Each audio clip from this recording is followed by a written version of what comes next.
From the inner sense of time comes the ancient poet's rhyme, bringing us the master key to open up the mystery.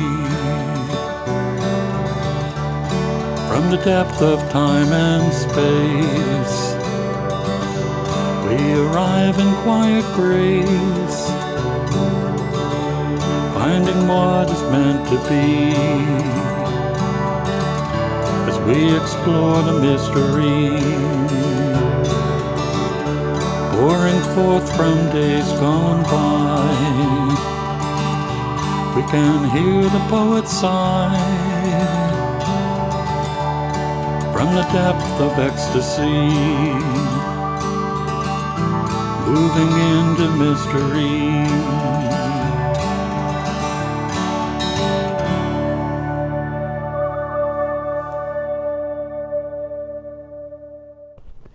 Hello, and welcome again to Creative Connections. I'm your host, Gary Blanchard, and today my guest is a communications consultant, a memoir ghostwriter, and TV host, Jen Lewis. Hi. Jen, welcome. Welcome. Hi. So you've been doing TV shows like this in Upton for how long now? We started the one in Upton in 2012, but I started in broadcasting on television in 1993 in Whitensville, Northbridge, Mass. Okay. Yeah. So what drew you to television? Oh, well, I didn't go here first. I started in radio in college. My father founded WIDE in Biddeford, Maine. He was in radio. Mom was on stage. They met at Emerson in English class. I mean, you know, so I guess I was sort of a shoo-in. Okay. So I started in radio in college. Years after that, I went into a Brockton FM station. I wanted a talk show. So I walked in and I said, "What have you got? I'd love to have a talk show here." He goes, "Well, what we have available is we need a 7 to midnight country western host." So I said, "Okay." I figured you got to get your wings somehow. So I did that on the radio. And then a number of years later, I was married and I had just had my son. And somebody at the Northbridge Cable found out that I was interested in hosting a TV show. And I got a call from, I guess, one of the managers. And he said, "We hear that you'd like to co-host a show. Would you like to come down and be interviewed?" I went, "Sure." So I said, "How did you know?" He says, "One of the ladies in your play group for children." That was his wife, and she caught on. Oh. So I went down there, and the rest was history. But I wasn't alone. I had a co-host. Bobby, God bless him, old enough to be my father, an introvert. And we did it for about a couple of years. And then I decided to go out on my own.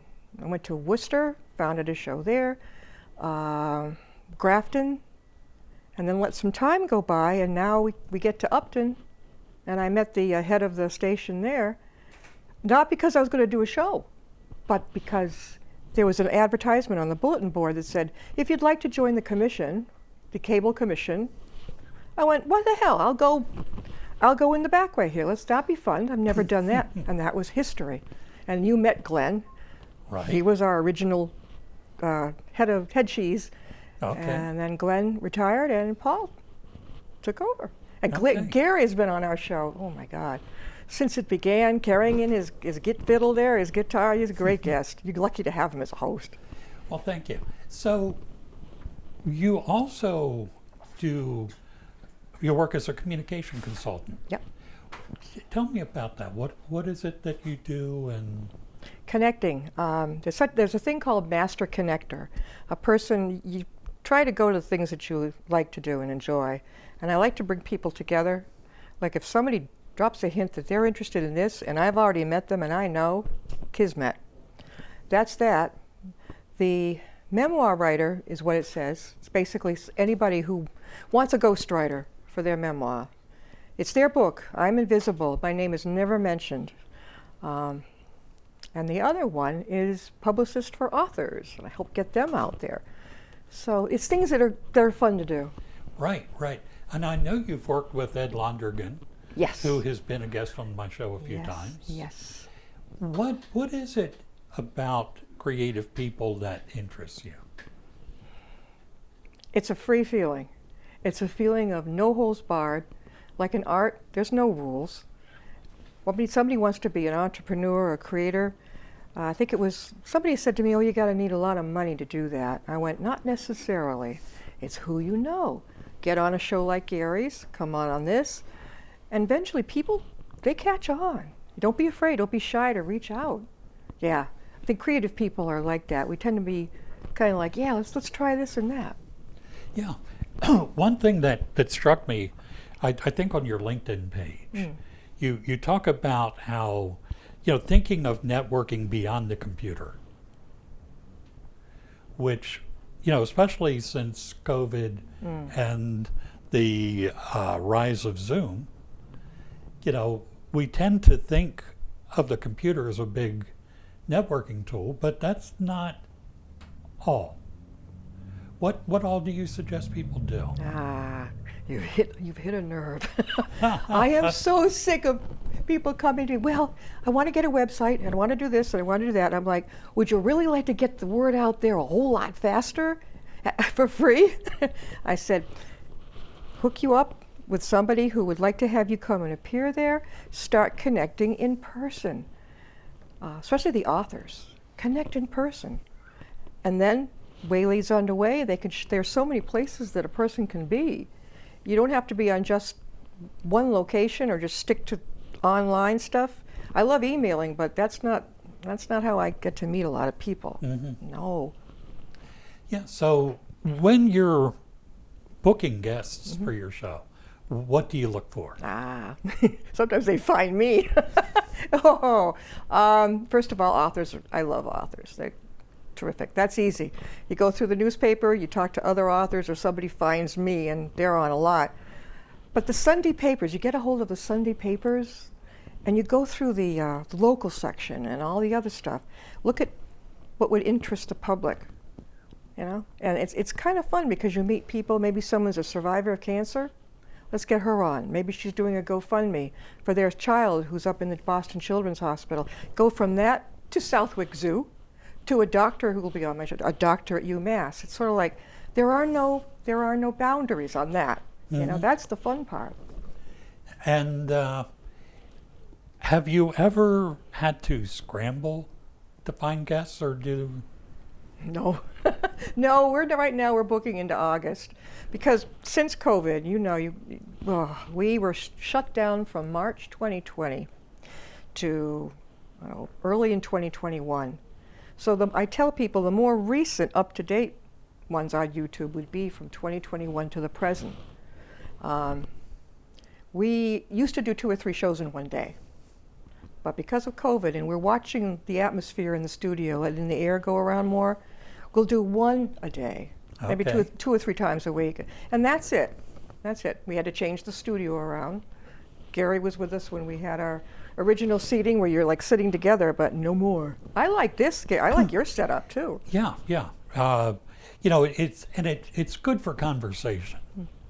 Because you're close enough to kind of feel connected, but not so close that it's uncomfortable. Right.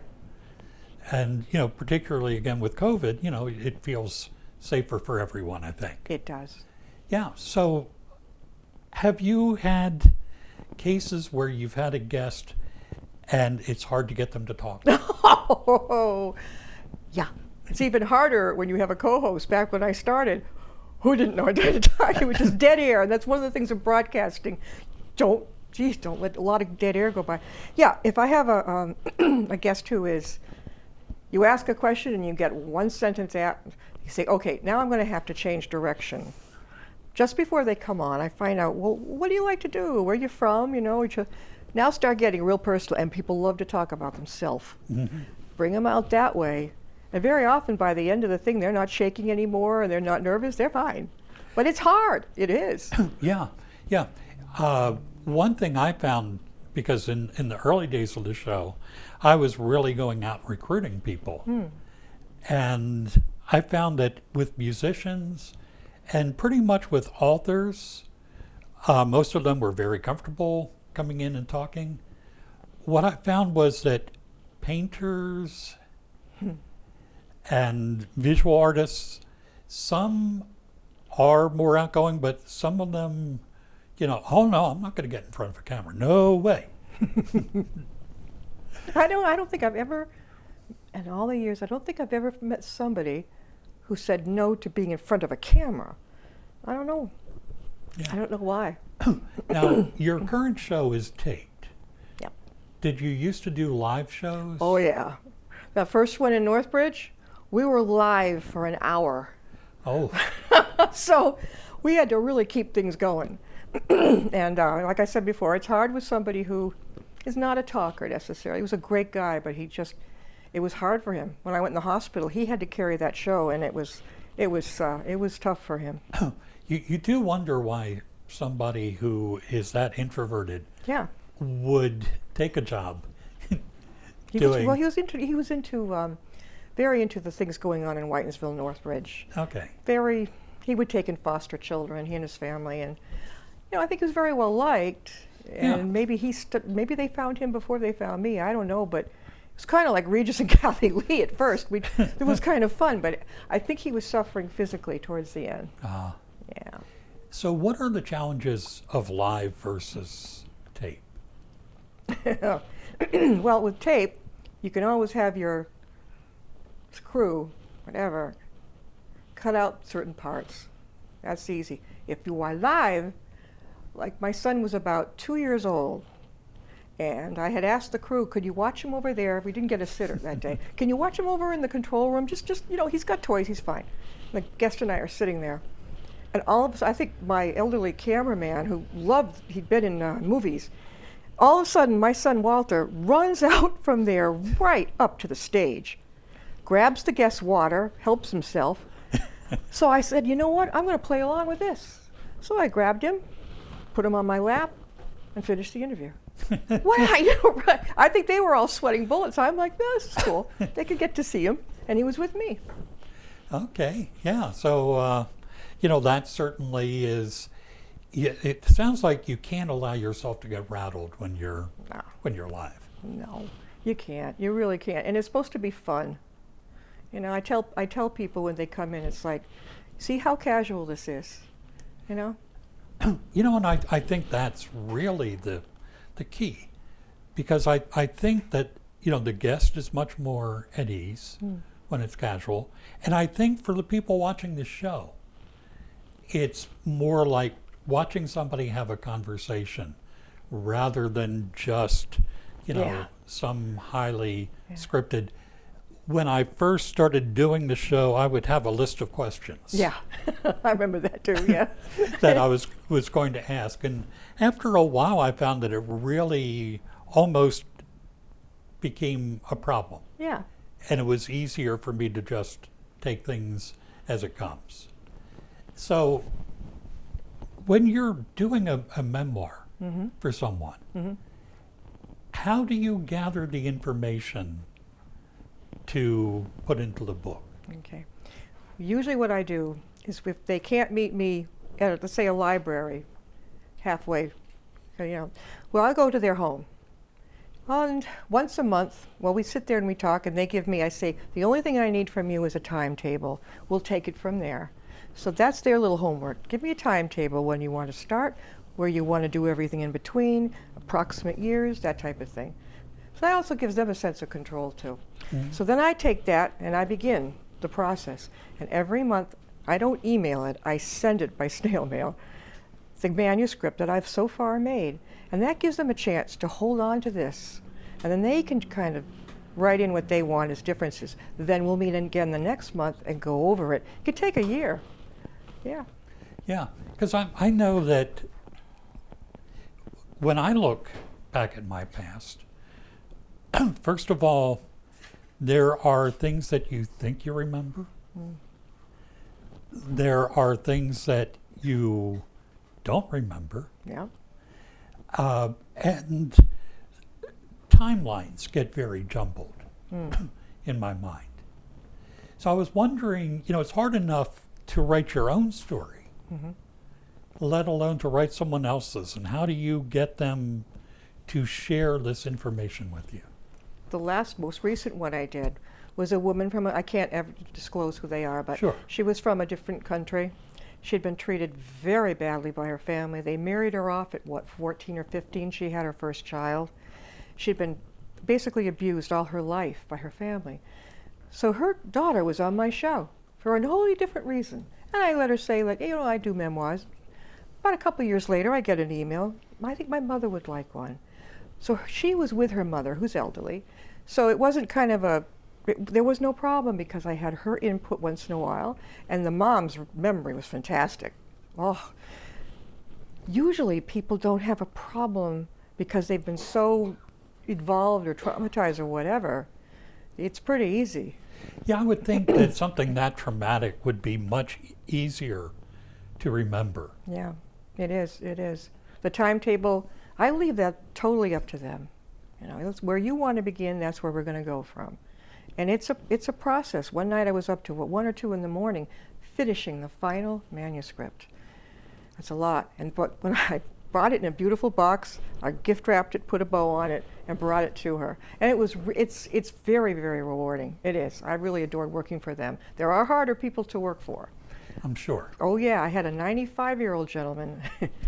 He seemed like he was going along just fine and everything, but we even had photographs in it of his family or whatever. And I heard from his lady friend that he'd been very disappointed. But I couldn't get it out of her. Why?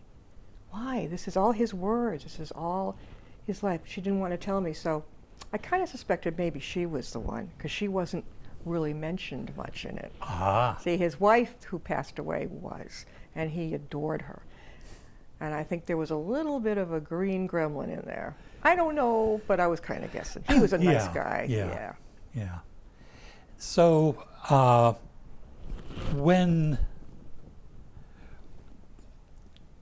what's next for Jan Lewis? Loaded question, Gary. Well, regarding the memoirs, I'd like to do one for funeral directors because they have quite a life, stories to tell. Do you remember Mr. Stefan in Worcester? Funeral director, he would help people who needed money. He would bury the people with no family. He's the one who took in one of the Tsarnaev brothers that was killed, you know, during our 9/11. Nobody else wanted him. Well, he took him in to just get him ready and stuff like that. And there is now a biography out about him, a memoir. And I've invited them on the show, the 2 authors, so they can talk to us about that. I can learn too. Yeah, it's a learning thing. You know, you can think about something. Do I want to try it? I'll contact these people. What's the worst that can happen? Nothing. Yeah. I think memoirs are particularly interesting. And often we think if somebody's writing a memoir, they should be noted for something. But I personally feel like a lot of people should write a memoir, if nothing else, so that their children and their children's children understand who this person was. Right. That's why that older lady that I told you about, that's why she wanted it, because it wasn't going to be published. This was a whole different kind of thing. This was going to be made into book form for the family. This wasn't going to be public. But I tell everybody, this is totally, I am anonymous in this. I get my credit, my reward from it is helping them with it, writing it. Helping them with it, and I would imagine just learning about other people's lives and seeing, you know, because we have our experiences, but when you hear what other people have experienced, it's really, can be very eye-opening. Yeah, what she went through, nobody I know would have ever dreamed that would happen. One of her sons was murdered in our country. So, you know, that's, but the thing is, my name does not go on there. This is totally by them and the date of when they did it. That's it. You know, it's a good feeling. Somebody will say, well, what are your references? I'm like, you don't understand. I can't do that because I can't give up who they are. That's the promise. Right. Yeah. And I think that's sort of the difference between kind of a ghostwriter and the as told to. Right. that you see with a lot of celebrity books now. Exactly. Yeah, it's a different thing. And maybe it's because fewer writers want to be anonymous in this celebrity focused culture. Exactly. Yeah, I don't think they want to, especially if it's a personal one about family. They're not really looking to, I don't know how to say it. If it's just for the family, they're not looking for glory at all. They're just telling exactly what happened along the way, as much as they can remember. And a lot of it can be, I'm the one sitting there taking the notes. I don't use the cassette thing. I tried that the first time. And it just, I could hardly hear her voice even turned up loud. I said, you know what, we're not doing that. I didn't lose, you learn shorthand for nothing. So I do it my own shorthand.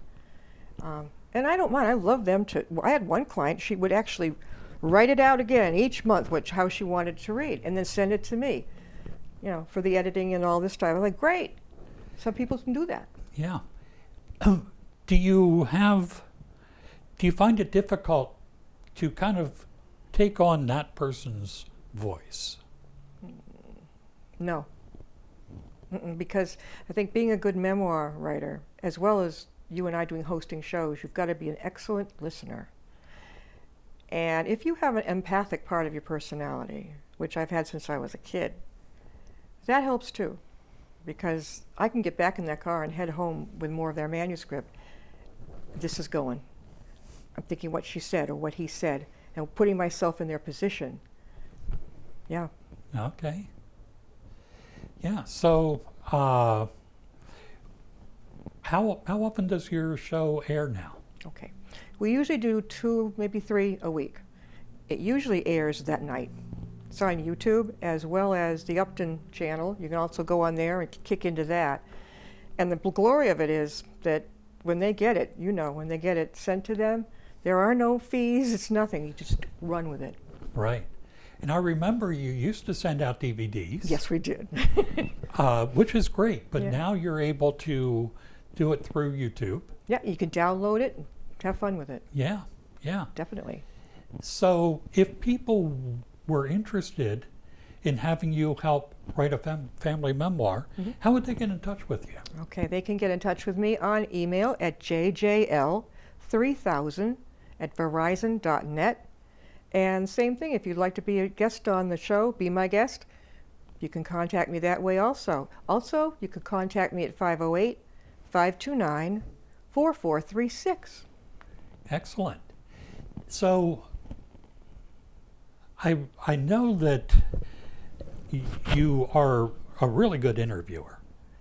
What's your preparation for an interview? Sometimes very little.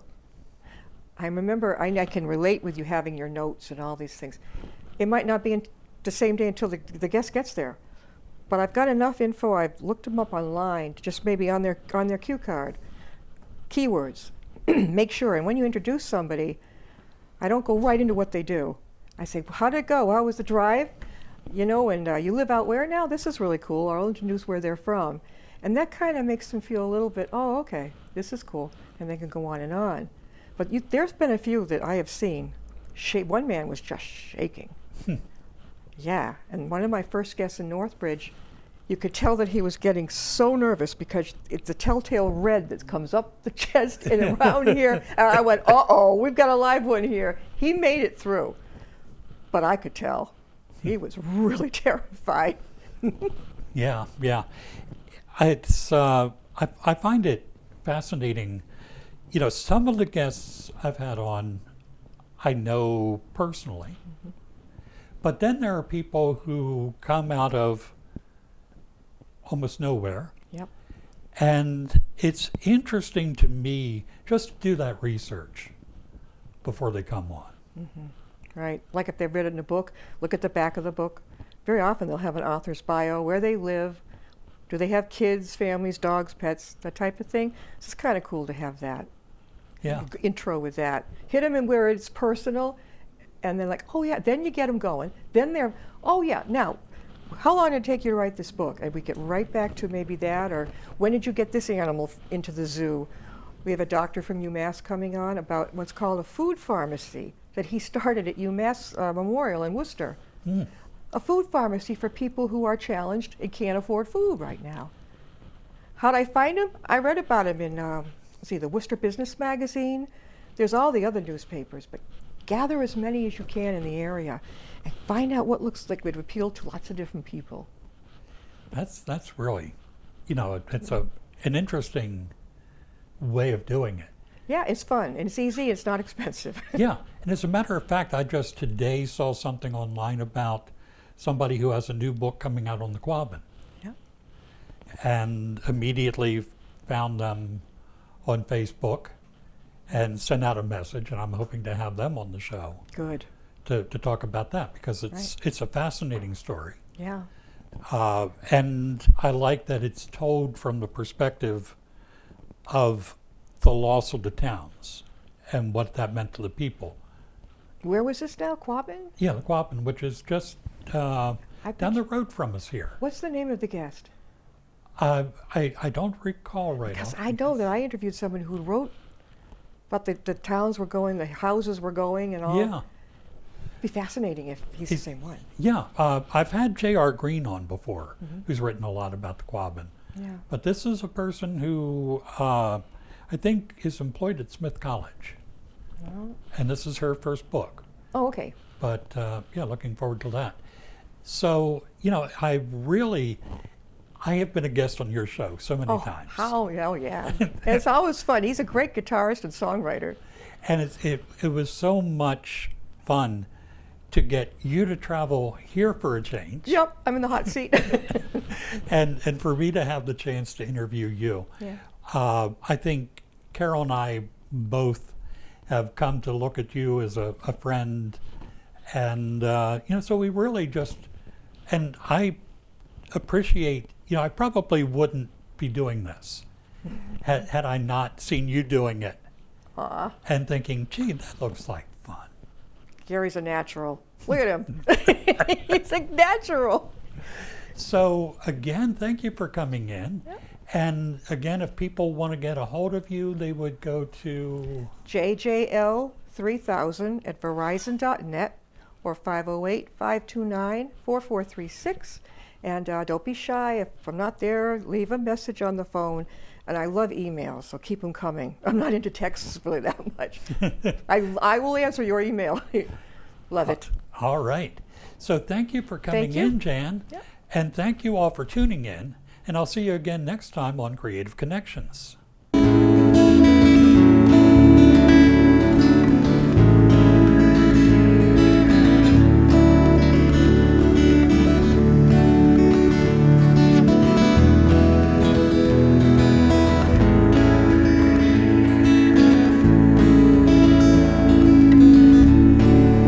Life goes by so quickly, time just slips away, but tomorrow brings a brighter day.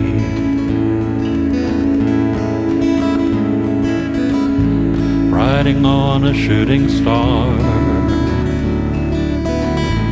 heading out toward a dream. Tomorrow's even closer than it seems.